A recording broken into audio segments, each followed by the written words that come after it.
Arsurile solare apar la ardei sub formă de pete albe care sunt adâncite și pe urmă aceste pete se necrozează. De asemenea și la roșii apar niște pete albe încrețite și ele se necrozează cu timpul. Dacă, în primul rând, dacă ați observat aceste arsuri solare pe fructele roșiilor sau ardeilor, trebuie să eliminați cât mai repede aceste fructe afectate. De ce trebuie să faceți acest lucru? La fel ca și în cazul putregaiului apical, trebuie să faceți acest lucru pentru că dacă lăsați fructele afectate pe plante, în acele locuri, pe acele porțiuni unde fructul este afectat, prin acele porțiuni pot pătrunde patogenii și acea pată care apare pe fruct poate deveni ca o poartă deschisă pentru patogeni și acest lucru poate duce la apariția bolilor. Tocmai de aceea nu se recomandă să lăsăm fructe afectate pe plante. Când apar aceste arsuri solare? Arsurile solare apar atunci când temperaturile sunt ridicate, când planta suferă de secetă, când nu este udată de ajuns și când luminozitatea este excesivă. Iată, acestea sunt cauzele apariției arsurilor solare. Cum putem preveni apariția arsurilor solare? Apariția arsurilor solare poate fi prevenită, în primul rând, instalăm plasă de umbrire, pentru că plasa de umbrire poate să ne protejeze plantele împotriva acestor arsuri. De asemenea, de multe ori am fost întrebată cât la sută trebuie să fie plasa de umbrire, da? Adică gradul de umbrire. Gradul de umbrire trebuie să fie de 35-40% și este de ajuns. Trebuie să vă orientați de asemenea și în localitatea dumneavoastră cât de puternic este soarele. Dar 35-40% este de ajuns. Cum se instalează această plasă de umbrire? Se instalează în așa fel încât dumneavoastră să puteți umbla liberi sub plasă. Pentru că gândiți-vă că trebuie să umblați, să vă îngrijiți plantele, să le udați, să culegeți recoltă și așa mai departe. De aceea fiecare își adaptează această metodă de a instala plasă de umbrire în funcție de condițiile lui. De exemplu, noi am prins plasă de umbrire. În spatele meu aceasta este prinsă de un gard de beton. Noi am făcut niște cârlige din metal și aceste cârlige au fost agățate de gard de beton și în partea aceasta, de asemenea, această plasă a fost agățată de construcții. Și iată, așa noi am rezolvat problema. Dumneavoastră puteți să vă orientați în funcție de ce aveți. Puteți să bateți niște țevi sau stâlpi sau fiecare se descurcă cum poate, dar important este să aveți această plasă de umbrire. 2. Trebuie de asemenea să vă reglați regimul udărilor. Să evitați udarea excesivă odată și pe urmă o perioadă să lăsați plantele dumneavoastră neudate.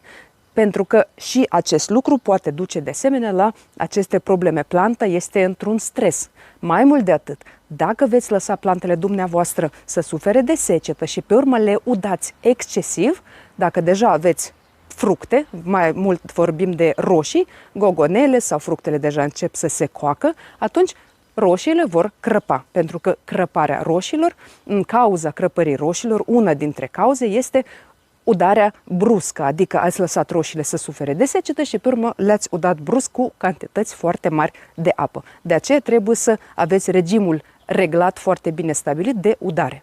Adică important este să menținem solul umed în permanență. Iată ce trebuie să facem. Nu vă pot da cantități exacte de apă pe care să le folosiți la udarea plantelor dumneavoastră. V-am mai spus de multe ori acest lucru, pentru că și nimeni nu vă poate da aceste cantități, pentru că cantitatea de apă folosită la udarea plantelor depinde de tipul de sol, temperaturile pe care le aveți în zona dumneavoastră și despre ce plantă vorbim și mai mult de atât și faza de dezvoltare. Dacă, de exemplu, vorbim de răsaduri proaspăt transplantate, atunci cantitățile de apă sunt mai mici. Atunci când plantele sunt mai mari, respectiv afară este cald, pentru că deja este vara, atunci cantitățile de apă trebuie să fie mai mari. Eu folosesc în jur de 5-6 litri de apă per plantă la roșii și la castraveți folosesc în jur de 8-10 litri per plantă. Iarăși și la castraveți depinde și de cât de des sunt plantați castraveții dumneavoastră. Iată, vă orientați dumneavoastră cum trebuie să vă udați plantele. Dar eu v-am spus cum procedez eu. Asta nu înseamnă că toți trebuie să faceți exact ca mine, pentru că eu procedez în funcție de condițiile mele pe care le am aici, condițiile mele individuale. Așadar, am reglat regimul de udare, am întins plasa de umbrire și continuăm să ne protejăm plantele împotriva acestor arsuri. De asemenea, un lucru, la fel ca și în cazul cu carență de calciu, dacă folosiți prea multe îngrășăminte pe bază de azot, planta este slăbită și, de asemenea, acest lucru va favoriza apariția arsurilor solare.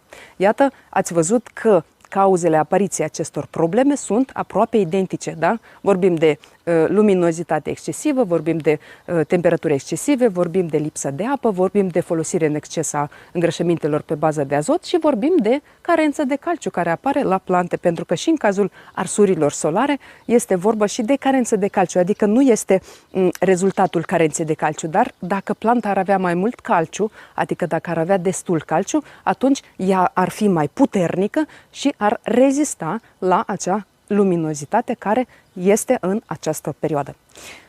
Dragi prieteni, iată, acestea sunt două probleme fiziologice, nu este vorba de boală provocată de patogeni, pe care trebuie să le știm, trebuie să știm cum arată acestea, v-am spus mai devreme, și iată diferența, cum să le deosebiți. Pentru că de multe ori grădinarii le confundă aceste două probleme.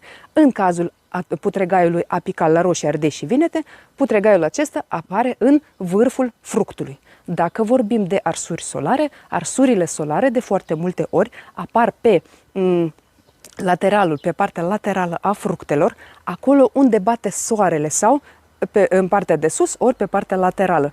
Și acum gândiți-vă foarte bine de fiecare dată când aveți dorința de a defolia complet roșiile dumneavoastră. Gândiți-vă că prima consecință care va apărea în urma defolierii complete a roșiilor va fi arsura solară, pentru că fructele nu mai sunt protejate de absolut nimic.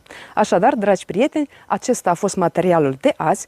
Eu vă mulțumesc că și astăzi ați fost alături de mine. Vă aștept ca de obicei în comentarii cu întrebări și cu sugestii pentru noile episoade. Vă doresc sănătate, spor în toate și recolte cât mai bogate. Ne vedem data viitoare. La revedere!